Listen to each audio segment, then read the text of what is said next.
And now, not Chris, with a song about being a specific pastry item. When you're a school. Wonderful. You're singing that just before we start recording. Clotted cream is all you know. Strawberry jam all around. Hello! Hello! Welcome back to Doctor Review. I'm Chris. I'm not Chris. Just a quickie for Christmas. A Christmas quickie. Merry Christmas, everyone. Merry! And had we managed to get our asses in gear and life not kick us in the bum with other things and other priorities, we probably would have recorded this in early January, and I would have requested before I got back from Panto that you keep a couple of decorations up. Because remember, for like one of our Christmas reviews, we recorded it. Christmas there. We recorded it Christmas 2020. So for one of our Christmas reviews, that's true. There's a Father Christmas, isn't there? For one of our Christmas reviews, we had like the Christmas tree in the background. And it was like, this is lovely. And every other time we'd be watching a Christmas-themed story at a random time of the year. Look at this Father Christmas. Isn't he lovely? Isn't he very well made by me? Yes. Etsy, Lucy's Crafty Craft. There he is. Oh my god. I don't remember this Doctor Who story. Oh no, don't worry. It's a Capaldi one. We'll get to it. Are you joking? Excuse me, don't touch that. There's a cat over there. Context. Context here. Dolly. No. Yeah, there's a Capaldi story with Father Christmas as a character. Oh god, sorry. Oh no. Did you not know that? No, I didn't. Oh, you're in for a shock. It features Father Christmas, Dan Starkey playing a non-Sontaran role, and the plot of Alien being a key component. What? Anyway, I can't wait for that. I'm actually excited about getting to the Capaldi era because you have no idea. I have no idea, and I'm sad because I love Peter Capaldi. Well, we'll get to that. But right new, we're at Matt Smith's first Christmas special. We've had Series 5, we've had Sarah Jane Adventures, The Death of the Doctor. Spoiler alert, he got better. And we're now here at Christmas Carol, the first Christmas special of the Moffat era. And it's very much a Matt Smith vehicle. The first couple Christmas specials for him are all eyes on him. He shares his last two with Clara, but this one and the next one, it's about the Doctor interacting with some characters specifically. Amy and Rory are here, but they're sidelined as part of the plot. Yeah. And I think, like, no digs to Arthur Darvill or Karen Gillan, I think that makes this work better. Yeah. Because it feels more like a one-off. Yeah, it definitely does. It feels like a special. Yeah. Which makes it special. It's also probably the first Christmas special that feels like it was made for Christmas. Yeah. Like, and that again isn't a dig to the Russell T Davies era. I like that Christmas just so happens to be happening in those ones. Yeah. Like, I think it's great. Like Runaway Bride, it's such a background detail. It's a play on a Voyage traditional of the Damned, it's just a thing that they TV briefly thing. interact with when they go home. It's an excuse to have killer Santas and people being terrorised by aliens while they're all in their pyjamas and dressing gowns, like opening presents, and the next Doctor. It's set at Christmas, and you see snowy Victorian, England, and you go, "Oh, Christmas, fair enough." But that's kind of it, really. And then obviously the end of time, Part 1. It's so incidental. Like the fact that it's Christmas has nothing to do with anything. So. Yeah, this is the first one where, like, again, it's not Christmas, but the fact that it's adapting one of the most famous Christmas stories of all time. Now, when you first heard about this, do you remember when this was first coming out? Did you have the same feeling I did, where you heard the title and you heard what it was about, saw the trailer, and you went, "Wait, what? Again? They're just doing Christmas Carol. That's weird. Why would they do that?" Were you sort of feeling the same way at the time, or...? I was thinking, they've already done Charles Dickens kind of story set at winter. Like not the Marley Christmas stuff Carol, from Christmas Carol obviously is done in Unquiet Dead. Yeah, and I was like, oh. were you then as pleasantly surprised as I was when you realised that that's in the story, that the Doctor kind of goes like, oh, and then basically he's using, and they never outright say it either. You see the penny drop, and then what happens is his plan becomes the plot of the book A Christmas Carol. Mm-hmm. This is heartwarming and really touching and quite melancholic and also a little bit creepy when you think about it. Yeah, it definitely is. So the basic plot, if you watch this, you've already seen it, but just a basic rundown if you haven't seen it in a while and you just want a reminder. Amy and Rory are on part of their honeymoon doing Stephen Moffat patented tea time family programme kinky sex stuff. On board a spaceship, which is about to crash into a planet. And the atmosphere of that planet can be manually controlled by a man called Kazran Sardik, who basically owns the town and whatnot that it's going to land on. Mm-hmm. It's literally called like Sardik Town or something, isn't it? I don't know. I don't think I recall it. You got the Wikipedia article. Oh wait, yeah. Do your research, son. All right, sounds. And he could like mess with the atmosphere with the machine in his mansion, in his palace, and make it so that the storm doesn't crash the ship and kill everybody and they can land safely. But he chooses not to, because he's an old miser and he hates everybody. So the Doctor, accidentally inspired by the events of Charles Dickens' Christmas Carol, when he just offhandedly mentions A Christmas Carol, acts as the ghost of Christmas past and changes Kazran's past. Not in like he's going to make it so that the machine works differently, or he's going to make it so that Kazran went to live somewhere else and there's someone more reasonable here. Like, he figures out, and I think this is how Moffat tries to justify morally what's happening.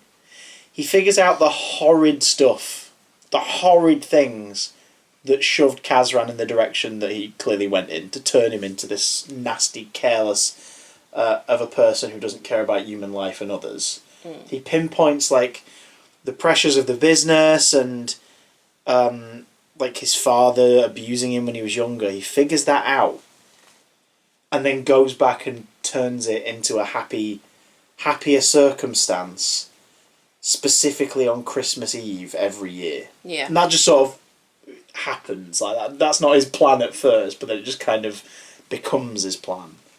And then Amy acts as the ghost of Christmas Present, when briefly a holographic projection of everybody on board the crashing ship singing carols to sort of try and calm themselves and stabilise the resonance of the storm around them, because they've learned that singing does seem to help it in some way. Mm-hmm. Which is all set up for later. Like, she's the ghost of Christmas Present, and then the ghost of Christmas Yet to Come ends up being younger Kazran seeing what older Kazran is like. Yeah. And it's sort of done in reverse. Yeah. It's a super cool sci-fi adaptation of the original story. Yeah, it really is. It works on its own, but it's relying on you to know the source material to really kind of get some of what it's going for. And it's cute as hell. Our elderly miser, Kazran Sardik, and his father in the flashbacks are both played by Michael Gambon. Yay! Michael, why did you put your name in the goblet of fire? Gambon. Which I think every time like Kazran raised his voice, people were like, Harry, why did you put your name in the goblet of fire? Dumbledore goes calmly. Yeah, Dumbledore whispered calmly. Why did you put your name in the goblet of fire? Oh dear! I think we definitely both really like Michael Gambon's portrayal of Dumbledore in the Harry Potter films, but Richard Harris, I think, read the books, or at least was given enough notes to be like, oh, I play him like that, okay. Whereas Michael Gambon's just Michael Gamboning his way through. So funny. And it's hilarious. He's great, and he's great in this. Like, he's an instantly boo-hiss villain. Because again, this is another story where there isn't a bad guy. Yeah. But that kind of works for this one, because that's sort of the point. Like, the main character of Christmas Carol is the bad guy. Mm. And he is redeemed and changed, and as he grows and learns, and he learns from certain things and wants to prevent certain things in a selfish way, and also learns actual compassion and other people's point of view. So this is doing the same thing as that. But you still also have a big scary monster antagonist in the form of an actual goddamn great white shark who's not a villain, but is obviously the big scary monster thing of the story. Because when the cloud atmosphere is doing what it does, there are fish in the sky, in the air, which is super cute. But of course that means there's also sharks. I want to live on this planet.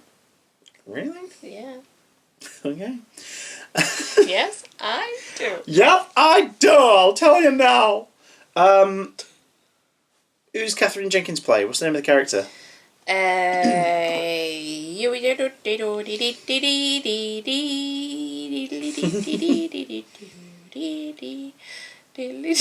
Jesus Christ.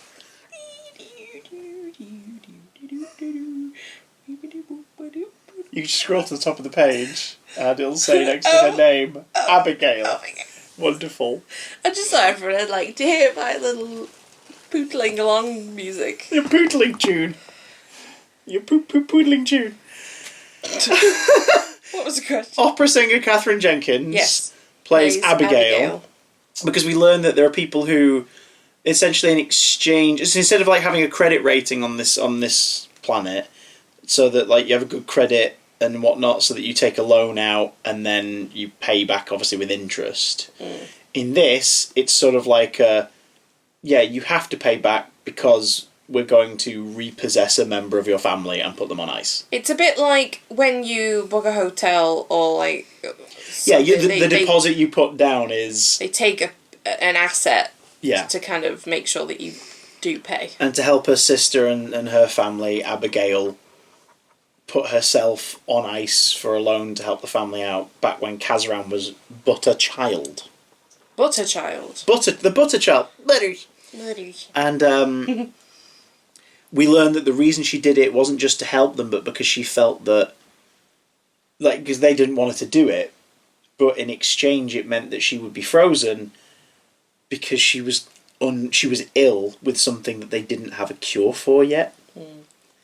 So it was sort of seen as this thing of I'll go into the ice, your lives will be better, you'll be able to make this work, I'm sure, and I know one day you'll be able to come for me and help me. But I just want to make sure you are helped and looked after. I love the ticking clock thing of them every Christmas they wake her up. Merry Christmas. Yeah. Doctor. Because all that stems from basically Kazran likes to sneak down to the vault where all the people are kept and watch their little video messages. You can watch a little holo message from them. And he sort of learns a little bit about Abigail, so they wake her up and her singing calms the great white shark. And then every Christmas Eve they wake her up and go on adventures. It's really cute, and then it becomes kind of touching and a bit romantic and a little bit weird when you think about the age difference at first and the whole grooming aspect of it all. But at the same time, she's been frozen on ice for years, and she's technically only seen this guy for 12 hours at a time, as far as she's concerned, in a row. Yeah. So give her a break, everybody. Young Kazran begins to fall in love with Abigail, and Abigail begins to fall in love with young Kazran. And this changes Kazran's memories in real time. He can sort of remember what happened originally, but it's right, the sci-fi notion of this is wonderful. And the way it's shot, who's the director of the story? The way it's shot, that'll be at the top of the page.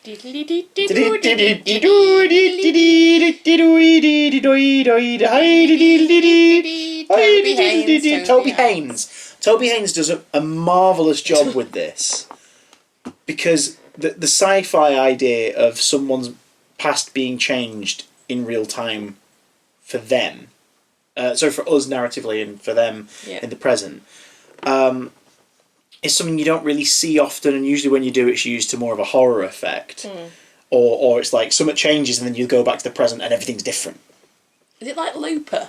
Well, I was going to say that's a horrifying version where the younger version of the character is tortured and the older one starts to see scars, telling him where he needs to go and his arm and everything. Or you get the usual time travel thing of the go back, butterfly effect moment, they go back to the present and everything's different. Whereas here... I always think of when Homer sits on something. Yeah, the time-travelling toaster Halloween... and he sits on something. Sure. It just makes me laugh. It's so stupid. Well, like, that's what they're doing here, except we're seeing it from the perspective of the person in the present. Yeah.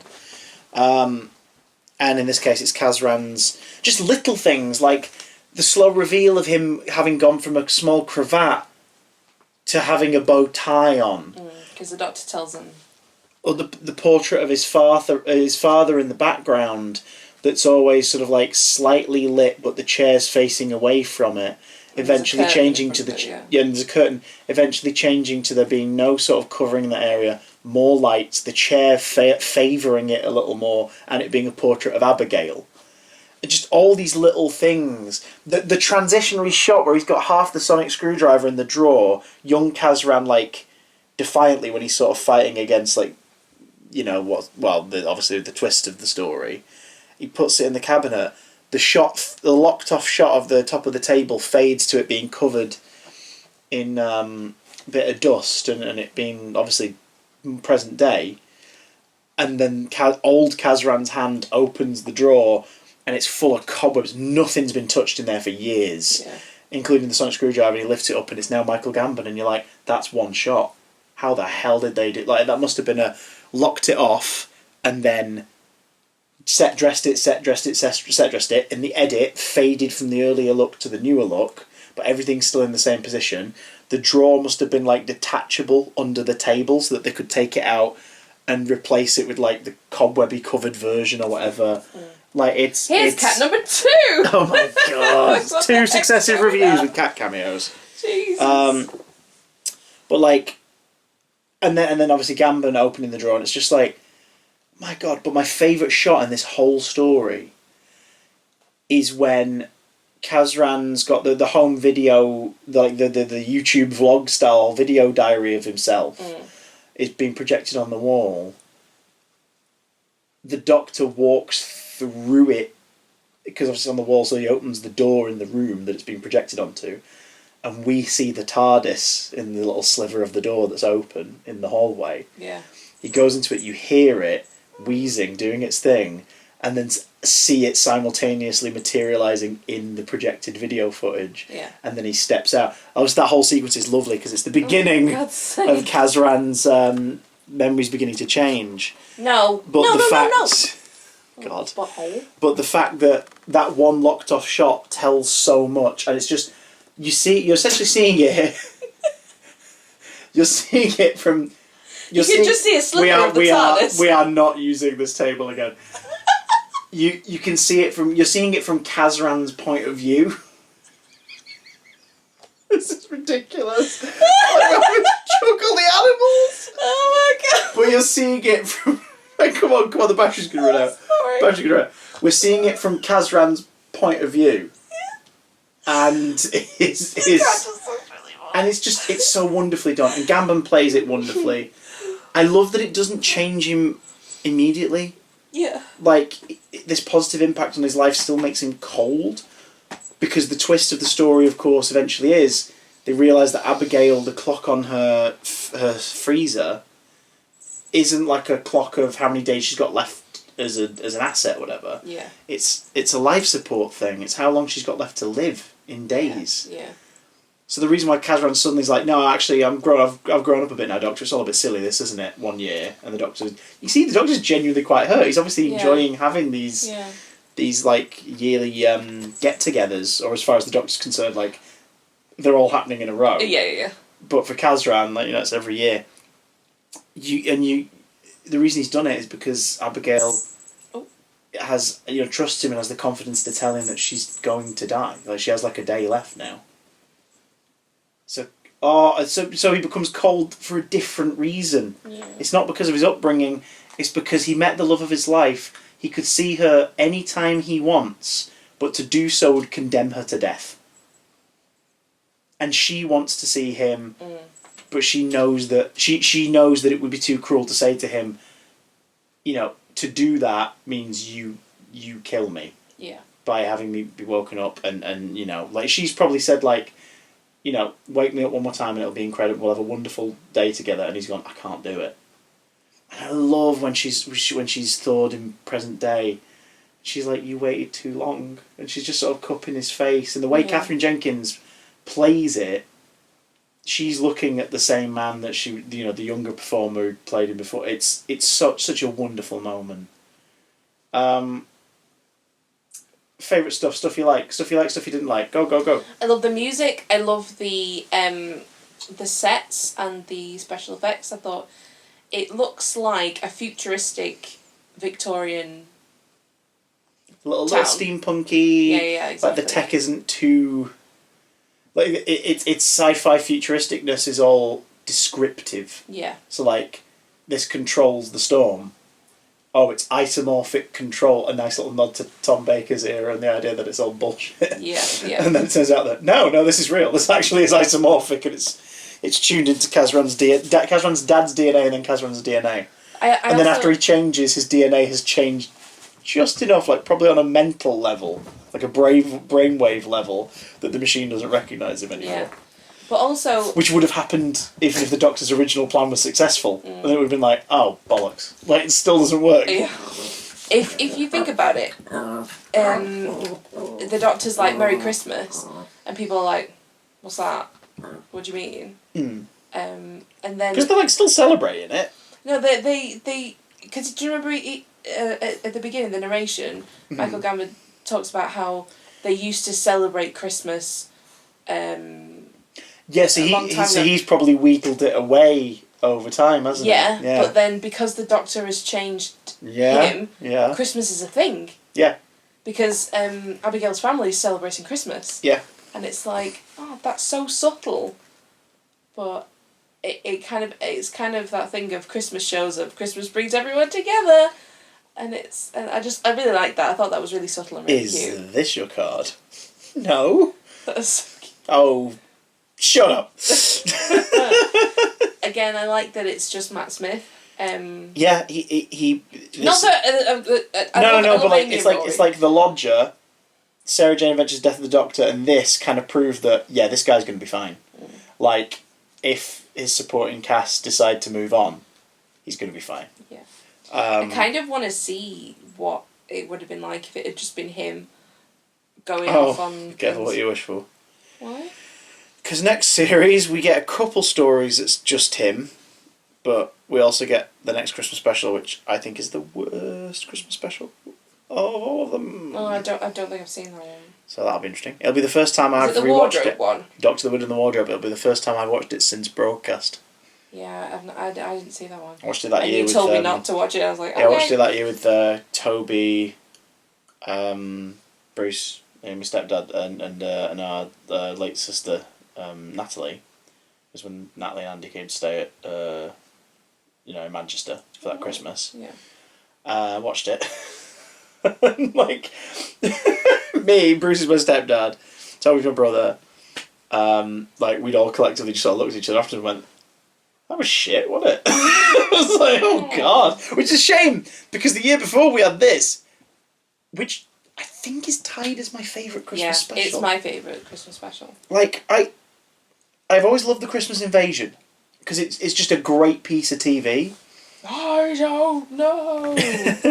And over the years, my admiration for Voyage of the Damned keeps growing. It's so good. It is good. But I think that one's like a close third. And I think this and Christmas Invasion are tied for first. Do you know what I mean? It's just... It's so Christmassy. It is. And I love it. It is. And then there's fish swimming round lights, like the lampposts at night. And further proof that Matt Smith's great with kids. His Doctor opposite kids is great. Like him and young Kazran. The whole, I think you'll find that I'm a completely mature and responsible adult. Put it in psychic paper and Kazran just goes, it's just a bunch of wiggly lines. And the Doctor looks at it and goes, short it out. Finally, a lie too big. That's so good. That's so stuff good. like that. Let's talk about girls. That's what we do, isn't it? We talk about girls. What's that like? I've never done that. It's so... His energy's wonderful, and... He's all over the place, but in the best kind of way. Yeah. But also, when they're trying to lure a fish, It's got the sonic screwdriver on a string. Yeah, kind of like just blinking. throbbing kind of thing. Bit like radar. Because obviously which is subtly setting up the resolution. Yeah. The idea of resonating like different frequencies and singing calms the fish, but it's not just because it's like it likes being sung to. It's to do with the resonation of the frequency in the atmosphere they're from. Yeah. So, oh yes, we've cast known opera singer Katherine Jenkins, who has a beautiful voice. She's got pipes. It's not fair that really beautiful people, naturally beautiful people, are amazing at things. You can't have both. It's not fair. She's tiny. I just look at her and go, "Where are your lungs? Are they in your thighs?" Honestly, she's one of the most beautiful people I've ever seen in my life, and she's so good in this. And I just, it's not fair. And it's a role of that. course, I'm joking. It's a role that could have been given someone who's a beautiful singer but doesn't really have acting chops. And I don't think she's got particularly like a big history of acting, but she handles it very well. Her first acting debut. This was the first. Yeah. But also, you could have had it the other way around. You could have had a really good actor that doesn't sing and had dubbed it and whatnot. Yeah. But no, she and Murray Gold worked together on creating a piece of music for this. I think that's wonderful. That's really good. It's haunting. It's very sweet.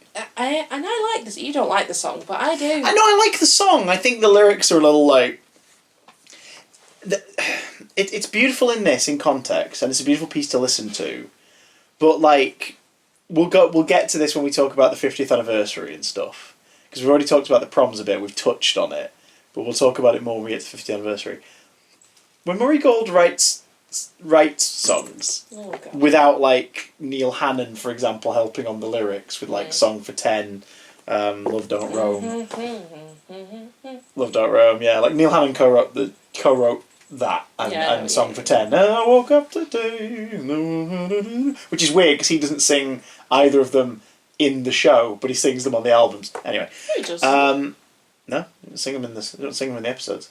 Someone else does the vocals in the episodes. It's really weird. But anyway,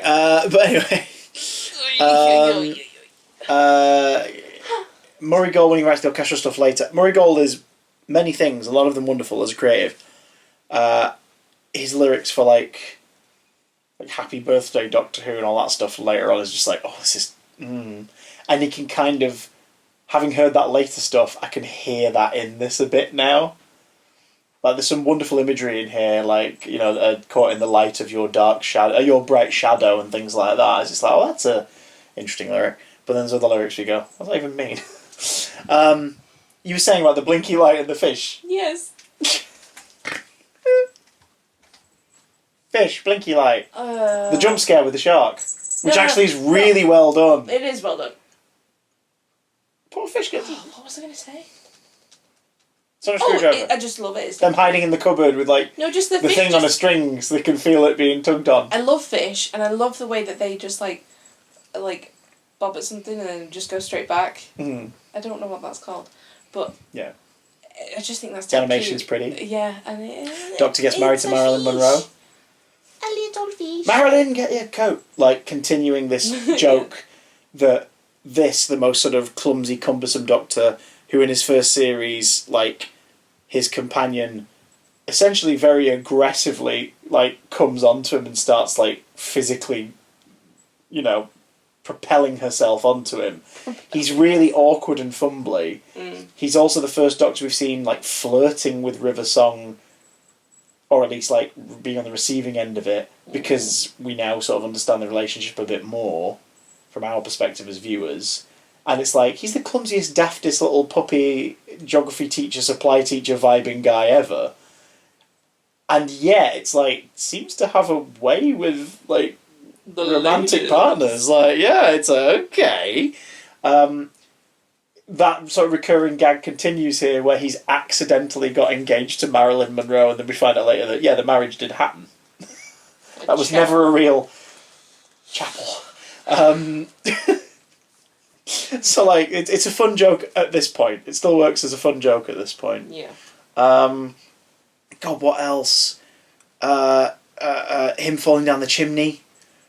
Christmas Eve, saw a chimney, thought, what the hell?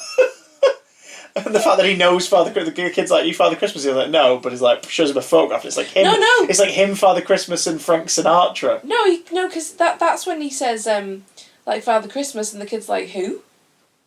Yeah, that's it. And then he gets the thing out and he shows him a photo of him with Father Christmas, apparently, and Frank Sinatra at a party. Yeah. Oh, God.